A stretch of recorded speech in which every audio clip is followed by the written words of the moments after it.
Hello and welcome to another SkaredCast video. I'm Skari, your grateful host, and today I'm going to take you down the journey of a palate cleanser. Skari learning how to play with the Astra Militarum. I'm going to discuss how I developed a Imperial Guard army list and the journey of me taking it to 3 different events from conception to execution. So I hope you enjoy this little video that we dive in to the Honorable Imperial Guard.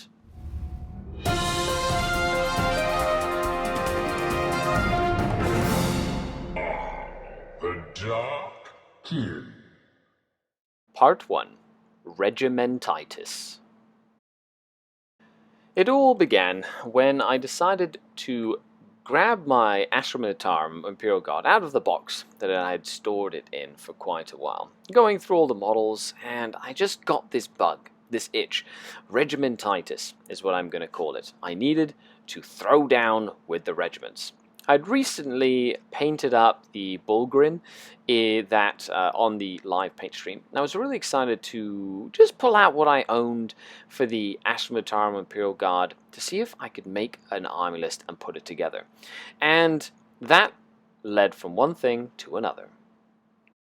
I had become inspired. I decided to use some of my tricks when I do battle reports or build a list is I like to visualize. So I kind of grabbed the collection, and this goes way back when, about 10 years ago, my father, my brother and I got my dad into playing Warhammer 40,000, and he loved the Imperial Guard. He loved the fact that they were just regular humans with flashlights, essentially, and he found all these old Talon models. So I had a lot of these models just sitting around. A couple of years ago, I sort of had them half commissioned in the sense that they were just kind of brought up to a tabletop standard. And you've got some conversions in there. You had some ad hoc special weapons, a couple of heavy weapon batteries, and over time you sort of collect a couple of things. My brother had converted a Lehman Russ Exterminator for my dad back in the day, so I had that handy. I'd got my hands on a Wyvern, couple of tanks from secondhand or from my brother. I got myself some heavy Sentinels. I had the old Scout Sentinels that we've had for 15 years or so, as well as another conversion that my brother had done, a really cool Vanquisher cannon. This is a big pen, by the way. That's a literally just a plastic pen. It looks fantastic. So, and a converted Chimera that's essentially mostly plasticard, which is also really neat. So I put most of this stuff on a table, just like this. And I had been painting a few things, like my my Bulgarin, which I was really excited to try, Severina Rain, which is one of the coolest models I've done on stream, and Tech Priest Engineer. Just, little things that have inspired me. And I said, well, how can I build a list with this sort of hodgepodge of models? And I built a brigade. And I built a brigade that was a couple Sentinels and then a super heavy Supreme Command detachment with 3 tank commanders, and I had an assassin in there, a Khalid assassin sitting over there. But essentially, I used sort of like the models I had. I knew it was not going to be Brandon Grant level. I knew it was not going to be anything super competitive because I have a limited amount of infantry, so I need almost triple this amount of infantry to be mostly competitive. But I knew the Bulgarin were going to be okay, and I had a couple of HQs in there and whatnot. I have to just find Al Rahim and another Psyker and whatnot. I'll put them out in a second. But so with that in mind, the itch was to go and build a list and essentially go to a tournament with it. And so I built a brigade and a Supreme Command detachment, and I went to my first event at Jackson Queen. That is in Elmvale. You've seen me take a variety of different lists there before. And it was 3 rounds. So I said, hey, why not? Let's see what happens. And I decided to go down, and it was 3 great games. So let's dive right in to the games themselves and how it went. Part 2. Gaming. The first tournament was a little event at Jackson Queen. So it was a little event. It was a 6-player, basically round-robin or 4-player round robin. So we all got to play each other, which was really fun. And coming up to it, first game I played against Eddie and his Gene Stealer cult. So that was definitely going to be an interesting one, as it'd be the first time I've ever played against Gene Stealer cult with Astra Militarum. It is round 1, and I'm playing Gene Stealer Cult. So it is the start of Gene Stealer Cult turn 2, which means now all the stuff arrives. I did kill a unit of Jackals in the first turn, and a Jackal Alphas, which was really good, and a unit of Brood Brothers with all my stuff. I really like the composition of the list.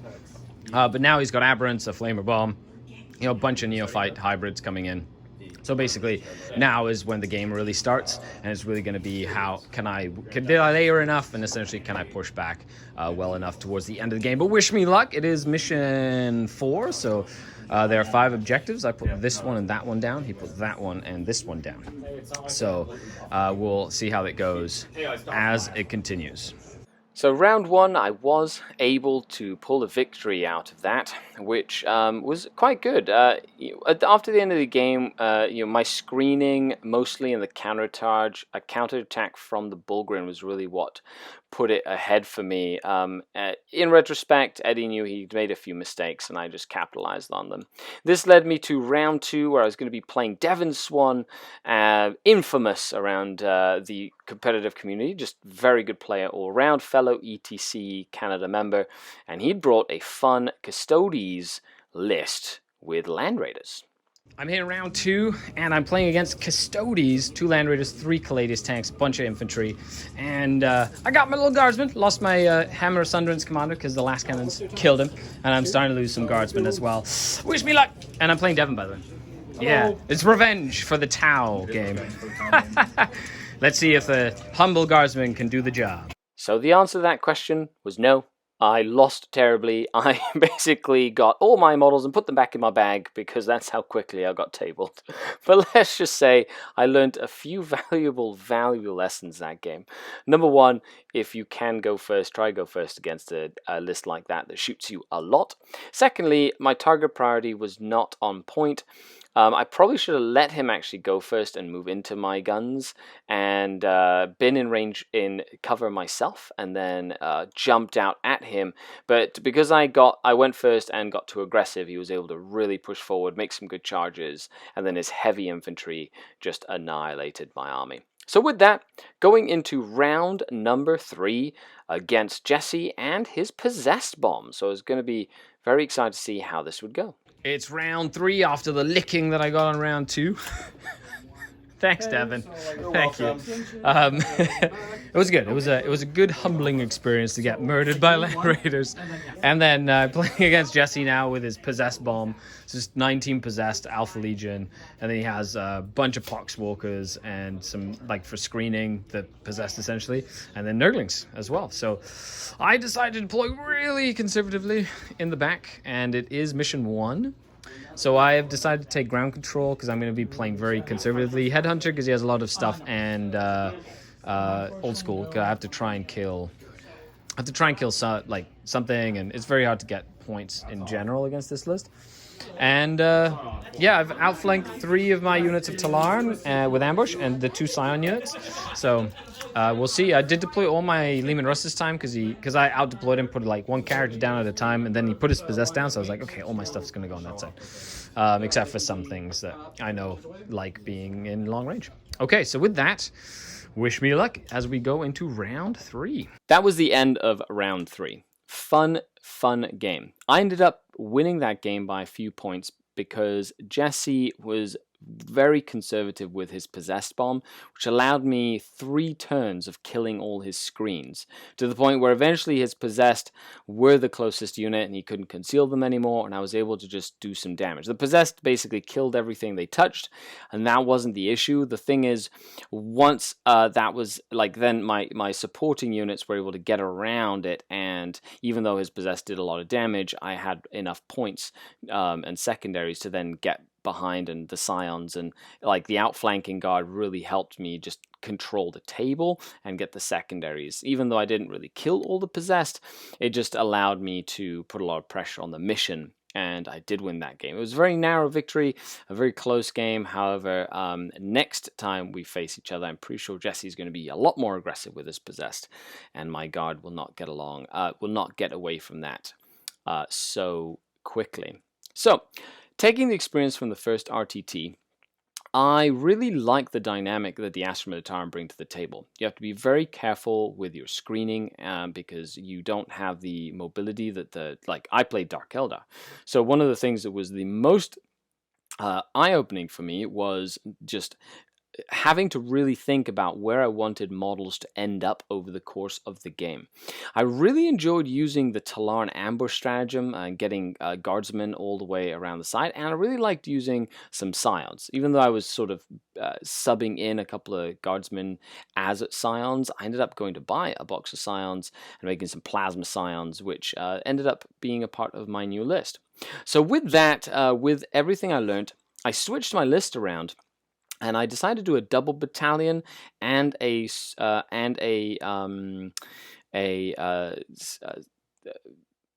Supreme Command detachment. And then what I did is I went out and I splurged on getting a Baneblade variant. I've always wanted to own a Baneblade variant, and I was doing some research, and I really like the Bane Hammer. So the Thursday before the next two events, there were two more RTTs I was going to go to. I went to the store, I bought myself a Bane Hammer, and then I built it, and then I primed it. I didn't get to paint it for this event. So going into the next event, I had a 2 battalion. I had added, I believe, an Inquisitor in there as well, and a couple of extra Psychers. And it's funny because between the Saturday and the Sunday, I did a couple of minor tweaks to the list based on what I had learned. But what I was trying to do was essentially lower the amount of drops that I had in the army, as well as not really allow my opponent to have very many easy kills on the table. So pretty much all my infantry was either off the board in outflank, was inside of the tank, or the Chimera that I had added into the list as well. So let's dive in to the second tournament, which was at X Planet. So let's see what happens. And it's tournament day number 2. So a couple of weeks after playing the first RTT with the Astra Militarum, the Talarn, I've come down to X Planet in Mississauga, Ontario, to play another 24-player RTT. Not another 24-player RTT, but a much bigger RTT, and it's 4 rounds. And I've modified the Talarn list a little bit based on my experiences. So today we're gonna play 4 fun rounds, and you're gonna see how I play with the new list. So let's take a look at the new list, and then let's dive into the event itself. I hope you've been enjoying this sort of format. And then after this tournament, there's a third event that I'm taking the Talarn to. So stay tuned for all the tips and tricks that I've learned as I've been doing this journey with the Astra Militarum in the new year. And there we go, ready for another RTT. I was personally very excited about bringing it. I put it all on the display board, you know, and I had the Bane Hammer, I had the Supreme Command detachment with the 3 tank commanders, the Chimera, some mortars, the Wyvern, which I was like really excited about, a big unit of 6 Bullgrin, you know, 1 unit of Scions, the Deep Struck down, and then a couple of just infantry squads, and then some support characters. I had a Priest and Primary Psyker, 2 Primary Psykers, one of the special character Primary Psykers, Company Commander, a Tempesta Scion, and a Tech Priest Engine Seer, as well as another HQ somewhere. Anyway, I went down, first round, you know, I end up playing against another Astra Militarum player, and they were playing full straight-on Valhallans, which was really cool. So it was like old school Talarn versus old school Valhallans, and I was really excited about playing this game.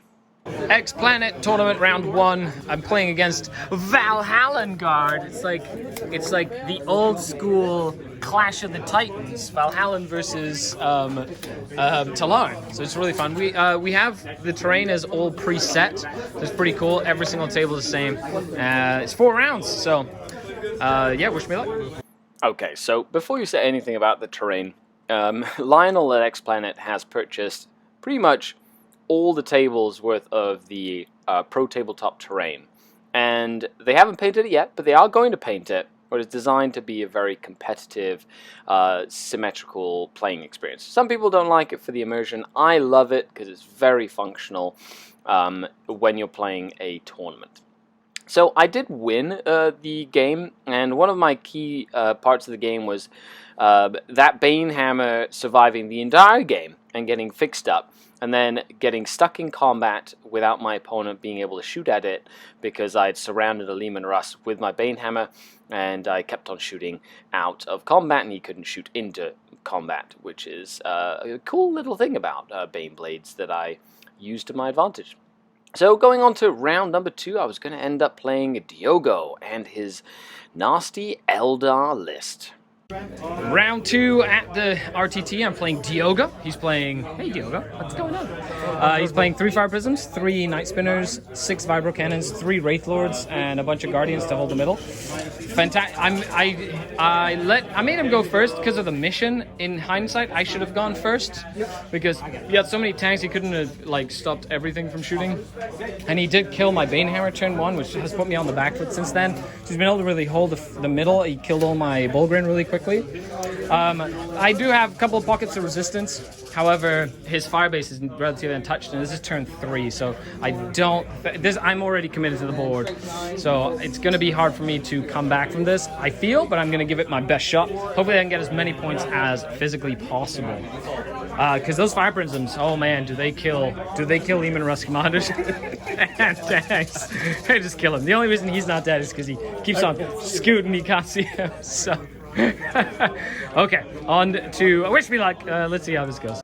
So at the end of the game, I got tabled. I did last till turn 6, however, I didn't have anything left at the end, and that was a very harsh lesson in making sure you try and go first if your opponent can shoot you off the board.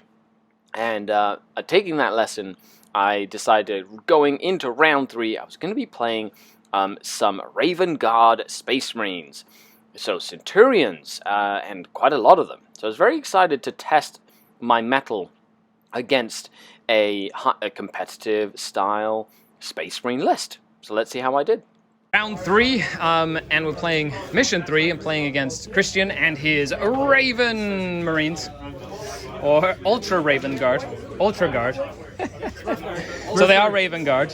Successive chapters, they reroll 1 hit, 1 wound, and 1 damage, is that right? Yes, sir. Yep, no damage. Just reroll hit and wound, and then they get +1 to advance, +1 to charge. So they're hungry for battle. He's put all his Centurions, so 12 Centurions in Deep Strike, and both of his Smash Captains. So he's going to come down for a crazy beta strike.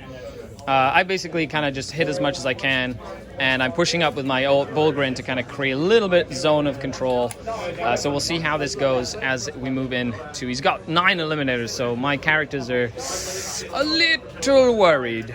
So let's see how this goes. Wish me luck! As the dust settled, the Marines took the victory by, I believe, 2 or 3 victory points. It was a very, very close game. The Centurions came in, hemmed me into my side of the table, and I was really unable to push past them to get to the objectives I needed to. There was a clutch moment in turn 2 when his unit of Centurions made a long charge against my Bullgrin that had expertly wrapped the scouts that you see in the middle there so they couldn't be shot, only to get murdered in a single round of combat. The ability of the Bane Hammer to slow down the Centurions, as well as the Wyvern to slow down the Centurions and prevent Overwatch with the Vigilance attachment, proved very, very useful. So, I had 2 losses under my belt at this event, and I ended up going into the last round against a Magnus and Morty list, which of course is Chaos. So, in Astra Militarum, Imperial Guard gets some really cool bonuses against Chaos. However, Magnus and Morty, if they survive, they get into your lines, they just murder your entire army. So I used a couple of the tricks that I had done using the Dark Eldar when I went to Attack X in Vancouver, and I split my army on 2 different flanks, but put the objectives in the middle of the table. And we're here in the final round of the day after the loss against the Centurions. Oh, that was really tough. So now I get to play Magnus and Morty. So super fun. It's all Khorne, so it's a Khorne-themed army with Magnus and Morty. He's got some Obliterators and Deep Strike. He's got some Last Cannon Havocs, some Autocannon Havocs. And I've basically deployed Hiding. It is what's... It is the one where you can put 2 objectives down. So I put this one down, he put that one down, and then I put that one down, and he put that one down over there. And there's one in the middle. So really fun. We're moving into the shooting phase. I decided not to outflank my stuff this time for the first time in the game. So I've got all my command points, which is really good. So we'll see, because it was a you deploy, I deploy. So he wanted to go first, so I decided, hey, you know what? I'm just going to wait for him to come to me, because then I got my Demolisher and stuff like that. Okay, with that, it is the end of the movement phase, it seems.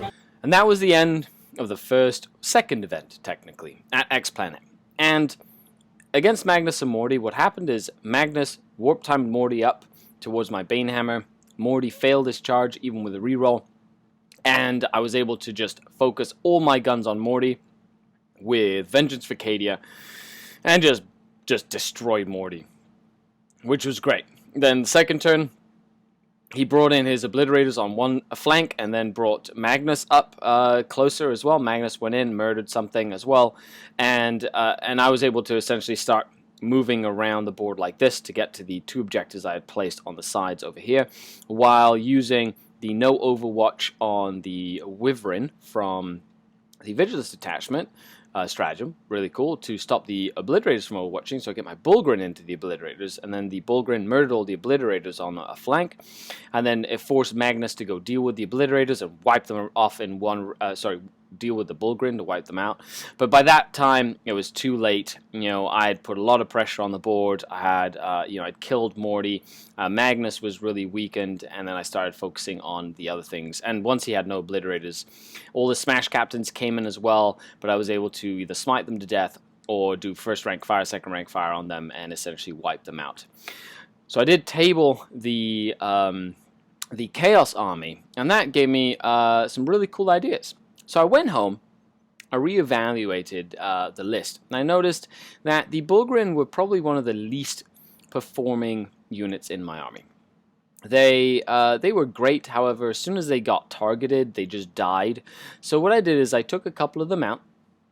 I took the Priest out as well, because without a big unit Bullgrin, you don't really need the Priest. Save some points. And I was able to squeeze in a Basilisk. And that Basilisk did very well for me in the next tournament I went to, which was the next day, which was at the Hooded Goblin. And that was a 3-round RTT where I took the Guard once again with minor tweaks. So not very many tweaks. I essentially just did that with the Bullgrin and put in a Basilisk, and that was pretty much it. And I find that when you're developing a list, you don't have to switch your list completely. Just find out what you like and stick to your guns and follow your gut. Make minor tweaks and then apply those in-game. So with that, it was round 1 at the Hooded Goblin GT, and I get to play a Guilliman Ultramarine list, which I was really excited to play against. So let's see how I did against Guilliman, and this would be game 8 with the Astra Militarum at a tournament. So I'm here round 1 of the Hooded Goblin GT. I'm playing Will and his Ultramarines. He's got Guilliman back there hiding somewhere. He's got a banner, eliminators, a couple of dreadnoughts, some suppressors, kind of like a couple of different things. Got some Reavers in reserve. So I decided to like castle up, playing Vanguard Strike, and he slowed down the aggressors. So that's really good. Other than that, the Hellblasters all shot in death and murdered almost this entire unit on the first turn. So it's been a fun game so far, and looking forward to it. So it did a couple of tweaks, as you saw in the army list review. Just switched a few things. Biggest thing is this this Basilisk. I'm hoping that he makes the difference in a couple of matchups.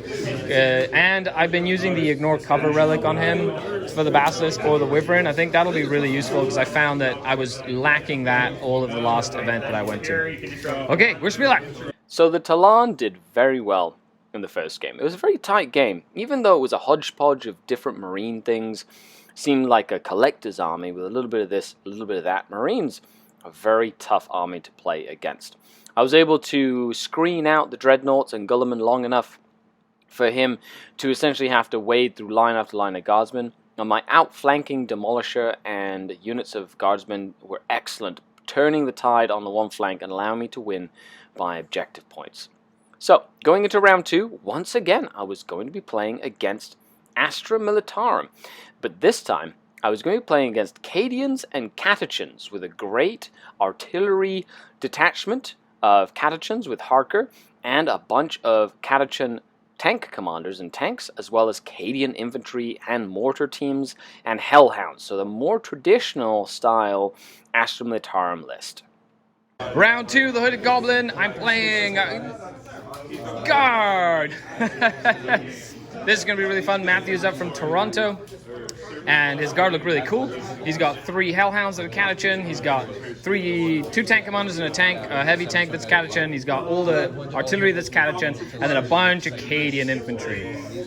He run the roll-off, wants to go first, and we're playing what's yours is mine.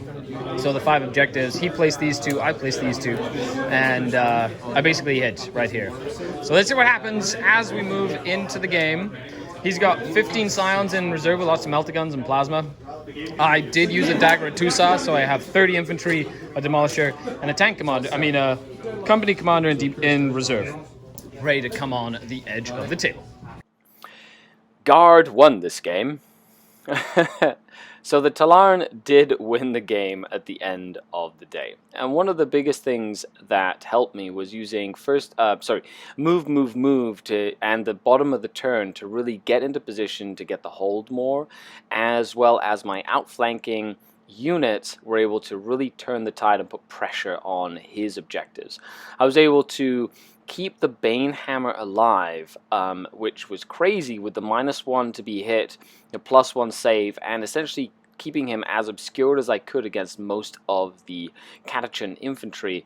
And he survived with like 4 or 5 wounds left the whole game, and that really helped out. I was able to kill all the Hellhounds before they really got to me or tie them up, and then use the Bullgrin in the center to push into his artillery line. So with that was 2 wins going into the final round. And this time I was playing against a very, very competitive Iron Hands repulsor and flyer list. And I was terrified. I'm here round 3 playing Iron Hands. Steven's come all the way up from Rochester, yeah. And he says, "This is for you, Dave." I got you. He got you, buddy. So 2 Repulsor Executionists, Thunderfire Cannon, 3 Eliminator units, 3 Stormhawk Interceptors, the Iron Stone, 3 units of Stalker Bolter Intercessors, and a Lieutenant and a Captain. Cool. Exciting. Cool. Okay, I've deployed everything. This is a very hard matchup for my fun to learn list. so I do wish Stephen the best of luck. Okay. Wish me luck too, sir. Enjoy yourself. Thank you, and have a good one. So round 3. This game was probably one of the tightest games of Warhammer I've played in a very, very, very long time. I deployed my Demolish Cannon on the line because I wanted to go first. I wanted to try and kill as much as I could. And in that first turn, I killed 1 plane and 1 full repulsor. And he was not expecting that at all. In retaliation, with even just having 1 repulsor and 2 planes, he essentially murdered 2 or 3 of my tank commanders in that first turn, taking out a lot of my heavy firepower, which was very hard for me to deal with. However, in the second turn, he ended up bracketing my Banehammer. That's pretty much all he did. And I was able to charge into a unit of Eliminators he'd put off to my flank with a tank and my Banehammer, essentially pin the Eliminators up into a corner, which allowed my Banehammer to fire out of combat the entire game without getting shot back. And that really put him on the back foot, because then he had to pull all the stops. However, it was very hard of me because I killed the other planes. I killed all the planes. I killed almost all his infantry. And it was just one repulsor and his characters that kept alive, because his repulsor had the +1 toughness on it, which made it very hard to kill, and had, I believe, an extra armor save on it or something like that, and +1 hit or something, which made it extremely hard. I just couldn't deal with it at that point. My Basilisk did prove crucial, killing the Thunderfire Cannon, as well as doing the ignore cover to try kill eliminators in cover, and I gave him a game. It was very, very close. He only won by 6 or 7 points, and it's because he had last turn, so he was able to essentially swing the game right at the end. But my crazy fun to learn list, playing against a top competitive Iron Hands list and making him sweat, that was a win in my books. So with that, I did go 2-1 over this entire weekend. I had gone 3-3, so 50-50 rate with the Talarn, and including the last RTT, I had gone 5-4. So 5 and 4. Not too shabby for running a list for the very first time, or running an army for the very first time. So that was me gaming. Other than the odd pickup game that I had, I played against Matt, I played against a couple of people with the Talarn. I've been learning a lot. So that brings me on to my last part of this, part 3, lessons. And we're here in the last part of this little series. Thank you so much for sort of hanging out and watching with me. So lessons. What did I learn playing with the Astra Militarum? You can see I did actually get some paint on my Bane Hammer, and that has been one of the most fun projects I've done in a while, which has been great. But what I learned was that the Astra Militarum have some really cool options, and the more I read into them, the more I read into, the relics and warlord traits and unit options and weapon upgrades and interactions between these and some of the cool units like Ardaya Medellin, that's the Psyker from the Escalation box set for Blackstone Fortress. There's some really cool things in this book that I feel a lot of people forget, that it was one of the original books that it came out in 8th edition, and a lot has changed since then. However, a lot of this stuff remains relevant. So the main lessons: number 1, tank commanders are awesome, and battle cannon, demolisher cannons are incredibly strong. Really, really like what they did with the upgrade to D6 shots, and they're cheaper than a battle cannon. You get an extra AP and D6 damage. They're very, very good. Scions are really fun. I really like the plasma pistol. Just need one more plasma gun, but you get 2 plasmas and a plasma pistol in a 5-man squad. Great at deep striking down, either using a Tempesto Scion or not, but they just come down and can murder like small isolated units or put some damage on tanks and monsters, which is great. Infantry is the core of your list. However, in the current edition, they just die extremely fast, so you have to have a way to keep them alive. In my case, I put them inside the Bane Hammer, inside of a Chimera or a Taurox, or because I'm Talarn, I could outflank them, allowing them to survive till the end of the game, in which case, when they did survive, they won me the game, which is great. Heavy weapon teams, they're okay. Mortars, they're okay. I ended up taking them pretty much all out at the end of the day. I did like the last cannons in the squads. Those were okay. However, I needed support from Medellin, who's the Primaire Psyker from the Escalation box, which is her. She has a psychic power that gives you +1 to hit on an infantry unit. So if you have her, she's cheaper than a regular Primaire Psyker. So it does go off on an 8 though, so it's very hard to reliably go off. However, Primaire Psyker with Mental Fortitude, which makes a unit fearless or immune to morale, means that you could combine squads and have a giant big unit that your enemy had to wipe out completely before they would run away. So that was always really good to save me command points for morale purposes. Supreme Command Detachment of Tank Commanders was excellent with the Vigilist Detachment. The Hammer of Sunderance is an excellent, excellent weapon, and I recommend it. I highly, highly recommend it. Bullgrin are fantastic. However, I use them more in a supporting role, in a counter support role. Tech Priest Engineer, I loved having him because when my Banehammer was wounded, he would essentially bring it from the bottom bracket to the middle bracket most times, and then I was able to hit more often. I did have some cool support characters. An Inquisitor was always really useful. I have a couple extra things that are nothing. Commissar, never really found the use for Commissars. My company commanders were excellent. The Master of Ordnance has been decent. He's okay. The Master of the Fleet is excellent, has a special mortal wounds ability, which is really cool. He can also be given the Dagger Tusa and take a non-regiment unit on an outflanking mission, like your Bulgrin, as well as an Astropath. So they are really cool. They're the elite Psyker, and they can pick an enemy unit within 18, and any unit of yours that shoots at them within 6 inches of him at the targeted unit, that target unit can't get cover. Very, very good against a variety of different units that rely on cover saves.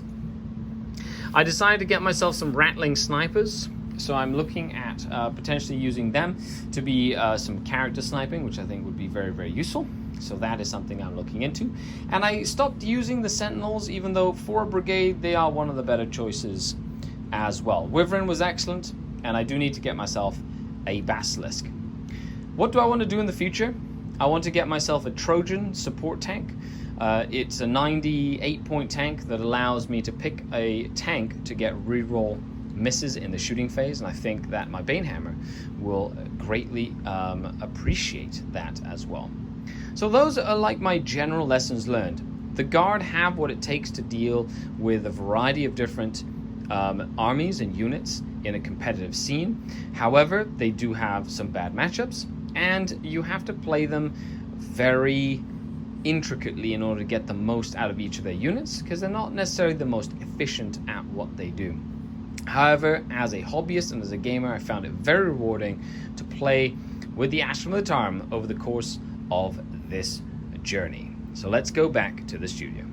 Well, I hope you enjoyed watching this journey and hanging out with me as we dove into the things that I learned playing Astra Militarum for the better part of 2 months, and playing lots of games and collecting them. There's a lot of stuff that I want to do with them in terms of collecting and stuff like that, and I hope you had as much fun sort of watching as I had as much fun filming, playing, and editing this. A huge shout out to all the Patreon supporters, the Denizen family, thanks to whom I get to do this content. If you'd like to join the community, get exclusive access to videos, tactical advice, and a worldwide global positive gaming community, check the link in the description below.